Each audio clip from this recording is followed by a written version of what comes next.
Hey, business communication students, welcome back from spring break. I hope you had a really nice time. And if you've been keeping up before spring break started, you saw a notice that said y'all were forbidden from doing any work during spring break. However, the first 2 days before spring break and the last 2 days after spring break, oh, that's for whole work days. That's free game. Okay, so now we have 2 more days and then we have an assignment. However, this video is being made. If you watch all of this video, chances are you only have to do about 60 minutes worth. So you have 48 hours to do 60 minutes. All right, so let's take out the mystery. Let's walk right on through it. So there are two assignments. One is a bad news memo. That's where you're going to show that you know how to convey bad news in a good way. And the other one is where you have to produce a digital PSA. You're going to show that you can digitally create a singular message that's super effective to an audience. Why is this important? Well, this is important because persuasion is a highly attractive and critically necessary business communication skill.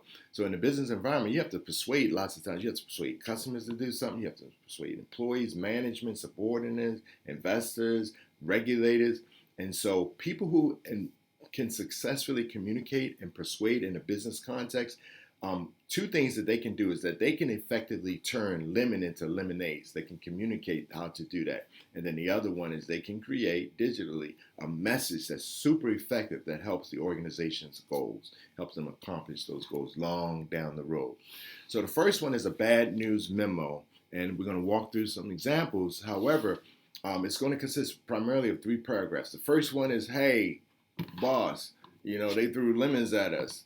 But the second one is not to worry, because we done figured out how to mix that with some limes and some water and some sugar, and we got lemon limeade. So ours is way different than everybody else's lemonade.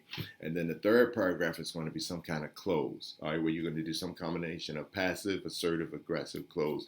Make sure it's all single line space and 12 font. All right, over here is a letter, which I'm going to walk you through in a few moments. All right, but the first paragraph, that's where you go find some bad news. And for most of you, your bad news is already sitting in your SWOT analysis. So you learned SWOT before you came here. And if you didn't, you learned it earlier in this course. So we had tutorials and so forth. And SWOT analysis is strengths, weaknesses, opportunities, and threats. And so those are things that happen in the world that impact the business in a good or bad way. And the things that happen, some of them happen inside of the organization, some of them happen outside of the organization. And the things that happen, they're either good or bad. All right, so those are SWOT. Now, other things do happen that don't go in there, but we're talking about things that happen that either hurt or help the organization, and they're internally or externally. All right, so pick a bad right now. Here's an example of a bad. Inside the organization, we always having research and development failures. We're trying to launch this new product, and then the R&D division, they keep messing up. We got unskilled staff. We don't have enough financial, physical, land resources. And then the people are not motivated to do their jobs fast enough when we need so that we can launch this product. However, we do own a lot of plastics patents. So we do have a lot of that. The Tennessee 3 serve on our board. If you don't know what the Tennessee 3 is, that happened while we were on spring break. And so you just got to go back. But some of you probably been keeping up with that. We have first mover advantage. Our organization, we were first in this particular space. And then all the other people, they're just like an afterthoughts. Okay, they're like knockoffs. We employed 3 world-class mega college engineers. You hear me? Okay. And so also we have the exclusive support of the mayor and the governor. Our organization does. And so that's the organization. That's not necessarily your new product, but that's the organization. And those strengths, they help to make sure that your new product is going to be a super launch. Good things that are outside of the organization is that high demand exists for new plastics products. People tired of going to the supermarket talking about you want a bag, meaning you want to buy a bag for 35 cents, a dollar, 10 cents, whatever. And voters want to support plastics. However, external bad is that government want to ban plastics. Talking about they want to save the planet, which is the right thing to do, because y'all know plastic bottles, sometimes they take like 2 million years to biodegrade. However, there's some patents out here. They got some biodegradable patents that degrade in 6 months. All right, so imagine, this is very hypothetical, probably not even true, but somebody's working on carbon paper. So that's carbon fiber paper, which would be a super strong material, stronger than plastic. And then if they were making that cheap enough, then that's going to replace plastic. All right, so, and then 2 potential competitors entered into the space. All right, so these are threats. These are bad things that happen. These things right here threaten your ability in this hypothetical example to launch whatever new product you're launching. And in this example, you're launching some kind of plastics product, okay? So in the first paragraph, basically you're saying, hey boss, they done throw it at us, man. They done given us some lemons. They done this, that, and that. That's the first paragraph. But then you come up with a transition. You say, however, not to worry, because given the strengths that we have, we done turned that thing around. And so we're going to produce lemon lime aid. Okay. And so this is where you demonstrate your art. Paragraph 2 is extremely important. It's going to primarily determine the grade for this activity. That's where you show that you can turn lemons into lemonade. All right. And then the close of that paragraph. These are 3 examples of closes. So a passive close would be, I can be reached at 555, if you want to further discuss. That's extremely passive. So the reader looks at it and then just goes on to the next email or goes on to something else. There's no action. There's no call to action that you've given the reader. Assertive would be like, hey, it's important that we speak by this week at the latest. Please send me some dates and times so that we can meet, and I'll send you a calendar invite. So now that's a call for action. The reader has to do something. Aggressive could be, we need to talk now. I'm going to stop by your office in a bit. I hope I don't have to track you down in the cafeteria or the parking lot. So that would be aggressive. Okay, so passive, assertive, aggressive, and then you come up with your version. It might be passive, assertive, whatever. All right, so you come up with a close, but that's the art and the skill. You'll know exactly what to do. Then you grab your company letterhead. And so your company letterhead, I just created this real quickly. It's got all your company name, your company information, your logos, and some nice little imagery. And if yours is good as mine, you got fire, okay? Because my letterhead is fire. Okay, what y'all say?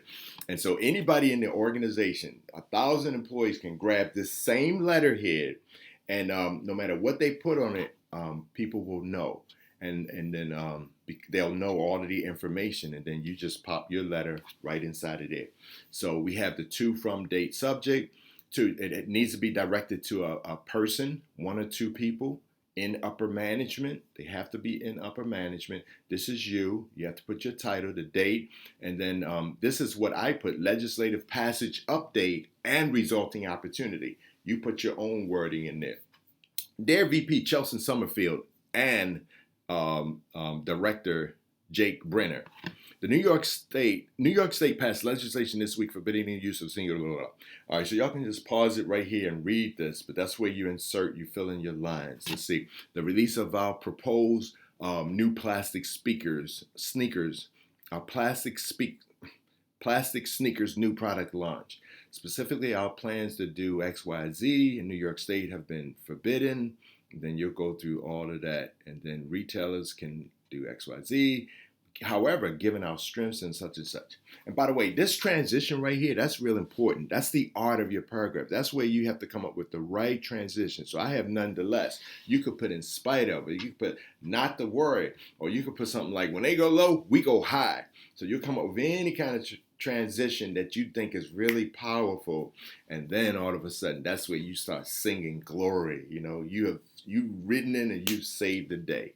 So that's what. Please meet me any day this week for 15 minutes so I can elaborate the details of how we can drastically increase our footprint in these new markets, thereby improving our current market share by 17% over the next 3 years. Okay, so that's assertive. It's not aggressive, and it's not passive.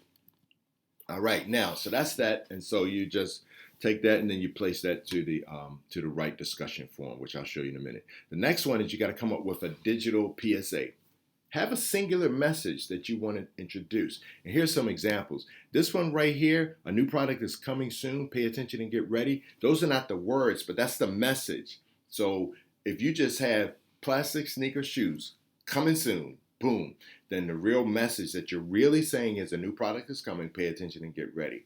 Then your PSA might say something else, but what it's really saying is the singular message is support our planet by supporting our brand. And so this particular message could be directed at communities, activists, policymakers, legislators, and because you want to persuade and enact public sentiment and public laws, it's going to translate into more sales for firms such as yours and firms in your industry. If you don't want to do it related to your business and you want to do something meaningful that's going to help you long beyond this course and you feel like it's going to really motivate you to do a really good job, do that. Come up with something more personal, such as life is better with a dog. just try to stay away in this course. I recommend that you stay away from religion and politics in that. Have fun with it. Just make sure you're visible in the image and in the video. Don't use another person's video. Create your own. Show that you can create your own from scratch. All right, now when we go over into the course and when we get into the discussion forum, you're going to go down and you're going to find the forum. It's 2 forums. Here's the bad news. That's where you pop your bad news memo on your letterhead. And this one right here is where you do the PSA. So in the PSA, for example, I just took an image of me, which is right here. You can click on it. That sample is right there. So I just took this image right here when I was working out. Right now I look more like Santa Claus. But anyway, I was working out. It was during the pandemic. This is in Jersey. And so I just took that image and then I photoshopped it. I put your kid's tummy growling and then I put, and so keep my family's name out of your mouth. Coming soon, Boardwalk Burgers. And there it is. And so basically what that means is, like in the South, sometimes the food is so good down there that when you eat it, you literally want to smack somebody. Now you can't do that, so you have to constrain yourself, but the food just be so good, you're like, you just want to slap somebody, but you can't do that. All right, so basically this is saying like, hey, Boardwalk Burgers is coming. Look out for it. It tastes so good that you're going to want to slap somebody. All right, and so what I did is I just borrowed the bottom of the tweet from LeBron James and acted like I got a whole bunch of retweets and a whole bunch of quotes and a whole bunch of likes, but y'all know that did not happen. So I just Photoshop, pulled that out there, popped that on. And you can actually do that. You can screenshot and crop and then just put it in Microsoft Word or Microsoft PowerPoint and then take another screenshot and crop it out. So you can do it all kinds of ways, okay? But not knowing how to do it in this course is not an excuse. If you don't know how to do it, then just go over to the 8-year-old next door and be like, hey, could you help me Photoshop this photo, please? Can you teach me how to do it? They'll be like, there you go. And then they go back to playing Roblox. All right, so you can too. Okay, everybody, y'all have a good one. We'll talk to you later. And again, I hope that this helps you spend a little bit of time, and I hope you have a lot of fun demonstrating these very important business skills. Take care. Bye.